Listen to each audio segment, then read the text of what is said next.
네, 오늘 현장 특파원 리포트는 한국경제신문의 김현성 뉴욕 특파원과 이야기 나눠보도록 하겠습니다. 자, 미국 현지 시간으로는 오늘부터 시작이 됐죠. 14일부터 시작한 12월 FOMC 회의가 내일이면 마무리가 되고 내일 새벽쯤에 그 결과가 공개됩니다. 어떤 점들을 저희가 주목을 해보면 좋겠습니까? 네, FOMC는 내일 오후 2시, 한국 시간으로는 16일 새벽 4시에 통화정책 성명서를 발표하게 됩니다. 월가 금융사들은 비슷한 예측을 내놓고 있습니다. 테이퍼링 속도를 2배로 높이고 내년 2배로 높여서 내년 3월까지 양적 완화를 끝낸다는 것, 그리고 경제 전망과 점도표 등을 통해서 인플레이션 전망치를 높이고 내년에 기준금리를 2차례에서 3차례가량 인상할 것으로 시사한다는 것 등입니다. 또 파월 의장이 밝힌 대로 통화정책 성명서에서 인플레이션이 일시적이라는 단어를 빼고 구체적인 설명으로 대처할 것으로 전망이 되고 있습니다. 기본적으로 월가는 페드가 이번 회의에서 시장을 깜짝 놀라게 할 일은 하지 않을 것으로 보고 있습니다. 그동안 워낙 시장 친화적으로 움직여왔고요. 또 지금 오미크론 변이 등으로 인한 경제적 불확실성도 남아있다는 이유에서입니다. 그럼에도 불구하고 월가에서는 시장을 놀라게 할 수 있는 일로 한 3가지 정도를 꼽습니다. 사실 시장이 아직도 기대하는 것 중에 하나가 페드가 테이퍼링 속도를 높이면서도 파월 의장은 금리 인상이 여전히 테이퍼링과는 별개다 이렇게 말해주는 겁니다. 테이퍼링과 금리 인상 사이에 선을 긋는 건데요. 내년 중반께 인플레이션이 꺾이면 페드가 최대한 금리 인상을 인내할 것이다. 그렇게 보는 월가 일부에서 기대를 하고 있습니다.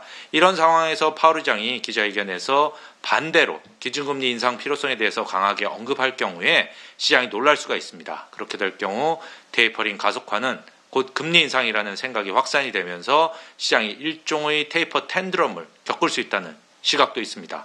또 양적 긴축, 즉 지금까지 양적 완화를 통해 사들여온 채권을 내다보는 방안에 대해 언급을 하거나 내년 4차례의 기준금리 인상 가능성이 제시될 경우에도 시장이 놀랄 수 있다는 관측이 나옵니다. 사실 시장에서는 지난 2014년 페드가 처음으로 테이퍼링을 했을 때 시장이 상승했던 것을 기대하고 있습니다. 그해 다시 1월부터 10월까지 테이퍼링을 실시했었는데 S&P 500 지수는 2014년에 11.74% 올랐었습니다. 하지만 모건 스탠리는 페드가 테이퍼링 속도를 가속화하는 등 급격히 긴축으로 돌아서면서 향후 3, 4개월 동안 시장 위험이 클 것으로 내다봤습니다. 모건 스탠리의 마이크 윌슨 최고 투자 책임자는 2014년과 지금은 3가지가 다르다고 주장을 하는데요. 이번에는 2014년보다 2배나 빠른 속도로 양적 완화를 종료하고 지금의 증시 밸류에이션이 20배가 넘을 정도로 비싸지만 2014년에는 14.5배 그쳤다는 겁니다. 그리고 2014년 당시는 미국의 경제 성장이 가속화되고 있었는데 지금은 감속되고 있다고 지적을 했습니다. 다만 골드만삭스의 피터 오펜하이머 수석 글로벌 주식 전략가는 기준금리 인상 등 중앙은행의 긴축이 예상되는 2022년 시장 환경에도 불구하고 증시는 여전히 상승세를 이어나갈 것으로 보인다 이렇게 밝혔습니다. 기업들의 이익 증가 추세, 여전히 마이너스 수준인 실질금리, 가벼운 투기적인 매수세 포지셔닝 등을 감안하면 증시가 오르지 않을 이유가 없어 보인다는 겁니다. 골드만삭스의 내년 전망이 그대로 이루어졌으면 하는 바람을 가져보도록 하겠고요. 어제였습니다. 미국의 시사주간지인 타임즈가 올해의 인물로 일론 머스크 테슬라 CEO를 선정을 했는데 밤사이에 또 주목받는 발언을 했었죠. 도지코인으로 테슬라 결제를 허용하겠다. 그러면서 지금 도지코인이 큰 폭으로 급등하고 있습니다. 여기에 대해서 현지 반응은 어떻습니까?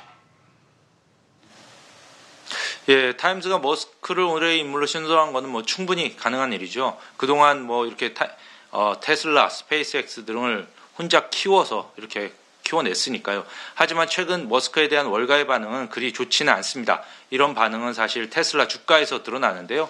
테슬라 주가는 어제 4.98%나 폭락을 하면서 $1,000 밑으로 내려왔고요. 오늘 장 초반 반등 시도를 했으나 무산되고 지금 한 1% 정도 내리고 있습니다. 가장 큰 이유는 머스크가 주식을 팔고 있기 때문인데요. 그는 어제까지 모두 테슬라 주식 1,190만 주를 매각을 했습니다. 총 127억 달러 규모인데요. 전날에도 9억 6천만 달러어치를 팔았습니다. 머스크는 지난달 트위터 여론조사를 통해서 보유 주식의 10%를 팔기로 했고 이후 주가는 20%가량 내렸습니다. 그리고 10%를 모두 판다고 가정을 한다면 아직도 500만 주 이상을 매각을 해야 됩니다. 약 50억 달러 상당이죠. 또 지난주 금요일이죠. 그 트위터를 통해서 회사를 그만두고 풀타임 인플루언서가 되는 걸 생각하고 있다. 당신은 어떻게 생각하냐? 이렇게 물었었는데 그 트윗도 주가에 부정적인 영향을 주고 있다는 관측이 있습니다. 주식 매각처럼 트위터로 농담처럼 먼저 던지고 진짜로 실천하기 때문인데요. 주식을 마구 파는 것처럼 CEO도 정말 그만둘 수 있다는 겁니다. 테슬라는 사실 머스크가 북치고 장구치고 혼자 일궈온 회사가 아닙니까? 이런 머스크가 빠진다는 건 투자자들에게 큰 불확실성으로 다가올 수도 있습니다. 도치코인 관련된 트윗도 부정적 영향을 주고 있습니다.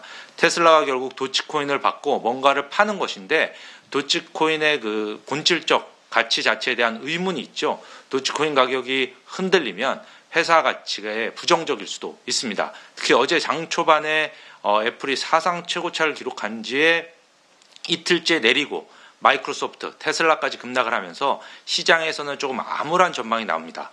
그동안 지수를 지탱하던 메가테크 기술주가 본격적으로 금리 상승 가능성이 영향권에 들어가는 게 아니냐 이런 얘기인데요.